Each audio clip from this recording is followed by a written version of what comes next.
What's going on, y'all? Machiavelli Mills TV. So, in light of LeBron James starting a podcast with JJ Redick, a lot of people have been talking about it. They've been captivated by it because LeBron and JJ Redick are talking way over the regular folks, common folks' head, right? They're talking a lot of basketball schematics, X's and O's. They're talking about a lot of plays and how plays can be improved, the reason why certain plays work, why certain plays probably don't work, etc. Right?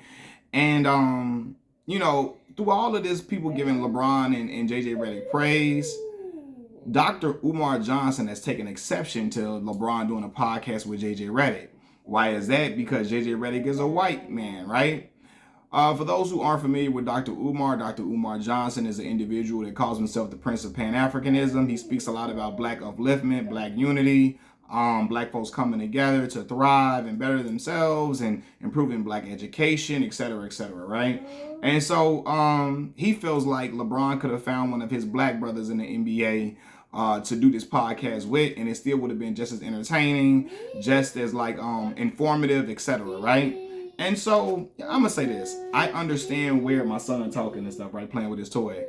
I understand where Dr. Umar is coming from as far as like wanting black unity and wanting to keep everything in house with each other, so that we can keep ourselves, we can keep funds funneling to our community, etc., right? And he always speaks about black folks just working together, coming together to help build and keep building, right?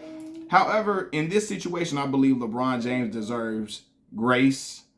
And I think this situation is different, right? I don't think this situation is going to make LeBron less pro-black. If anything, LeBron James, of the pantheon great black athletes of the last 40 years, LeBron James is one of the most pro-black of them all. I'm gonna say that again, of the pantheon greats, not of the role players, not of the guys who are just decent players, not B tier guys, of the pantheon great black athletes of the last 40 years. LeBron James is one of the most pro-black of them all. LeBron James has a black wife.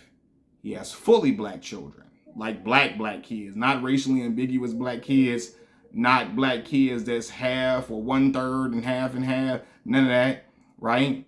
He has a black agent in Rich Paul. He has a crew of black friends that he put in position to be millionaires, okay? LeBron James is one of the athletes who lends his voice to black issues affecting black America, which a lot of the pantheon greats of yesteryear refused to do. Michael Jordan didn't do it. Kobe Bryant didn't do it. Derek Jeter is half and half, but he definitely did not speak on any black issues, right? A lot of these other prominent players who were outstanding in certain fields did not speak on black issues like that. LeBron James does it time and time again with no fear of black backlash from anybody, even though people come at him all the time for calling him they call him too woke. They try to make fun of him for being, oh, you're too woke, you don't know what you're talking about, you need to shut up and dribble. So many people have said those things to him.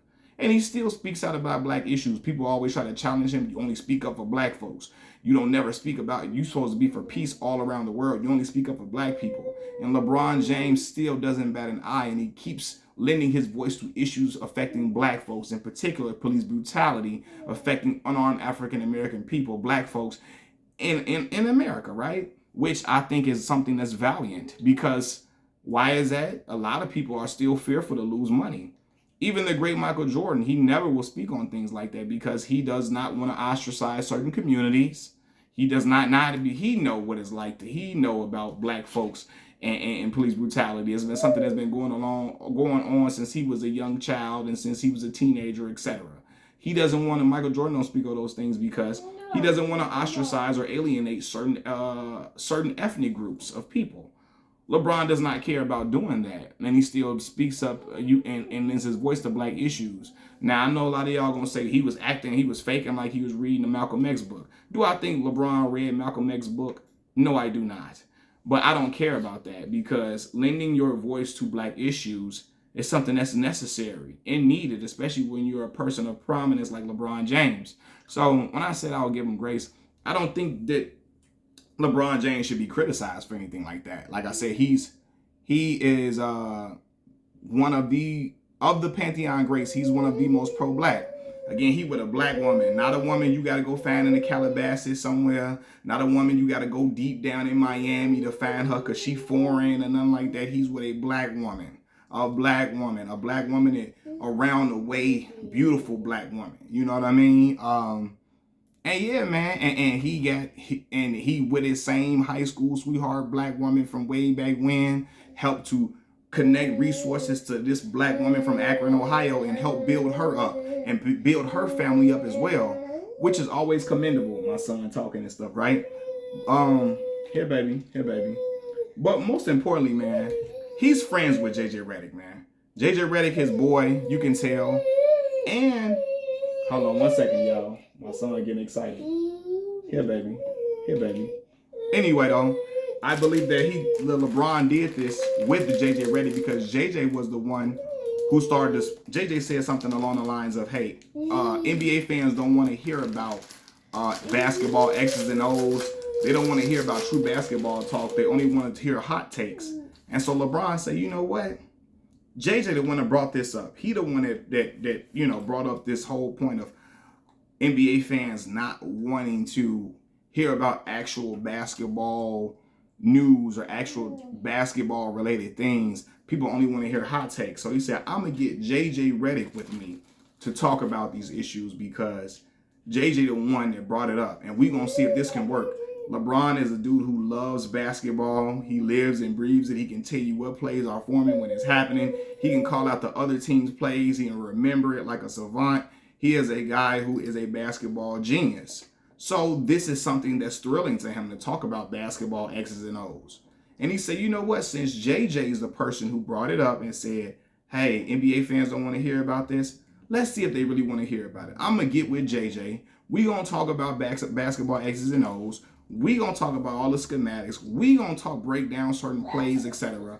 And we're going to see if people are going to tune in. We're going to challenge the NBA fan. And I'm going to do it with JJ because he the one that brought it up on TV on ESPN First Take. That's why he doing it with JJ. And he rock with JJ.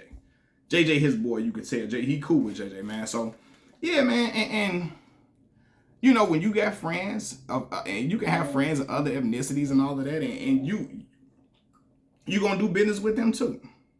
You know what I mean? But LeBron has put, when he got to the bread, he put his friends in positions to be millionaires and working with him and working around him, right? He put them in position to get to the cake.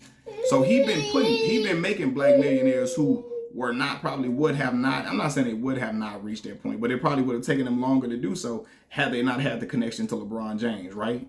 He with a black woman, keeping all the resources within black folks, you know what I mean? Within the black community, connecting his resources to a black woman from Akron, Ohio to help uplift her people. And then he gives back to the black community. He got, got black kids, got a black Asian and Rich Paul. Hell, even right now, even though people don't like, I'm joking, but even though people don't like Darvin Ham's coaching ability, he got a black coach, god dang it.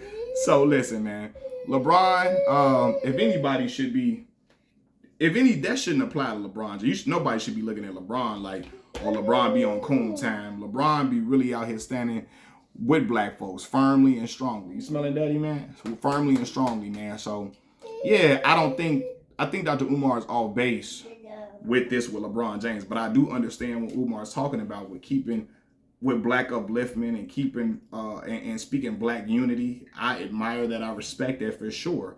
And I actually agree with a lot of the things that he says about black folks marrying with each other to keep the resources connected to all within our community, because black folks are already behind the 8 ball, and we've been behind the 8 ball for years, right? So if you connect with, when you get your money, you get your wealth, you connect with a black woman to help bring her up, and y'all bring other folks up in the community around you, like LeBron and put Maverick Carter. You feel me? Rich Paul. He didn't put Randy and all them other guys. He didn't put all his boys in position to get to the bread. And these are all young black folks from Ohio around him. I believe Rich is from Cleveland, I believe, you know? So, yeah, man. So I respect when Dr. Umar talk that talk. You know, and LeBron has done what Dr. Umar preaches about doing. Marrying a black woman, elevating black folks, putting them in position You know, um, and speaking up when certain things are happening to your people. LeBron does that. Now, I ain't seen him in no marches or nothing, but I've definitely seen him talk about a lot of the things that are affecting our community, which is greatly needed. People will try to downplay it now, but but then people will try to downplay these things because a lot of their favorite players are either one, not married to black women, or they once were and they aren't currently, or they never were married to a black woman.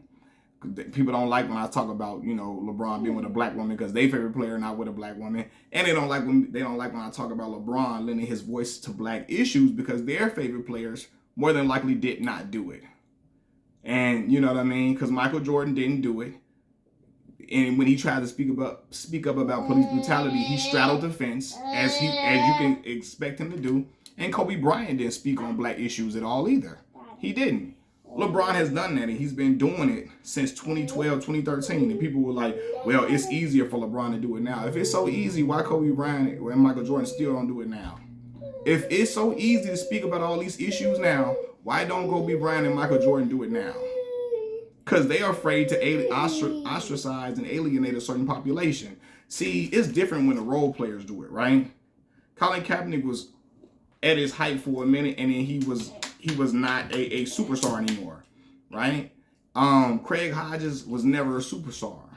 A lot of the superstars, even when people was like, oh, it's comfortable to do it now, the superstars still were not doing it that much. You had Carmelo and Chris Paul and Dwayne Wade, but Kobe and Mike were not doing it still. So it's not that easy. So respect to LeBron James. Peace.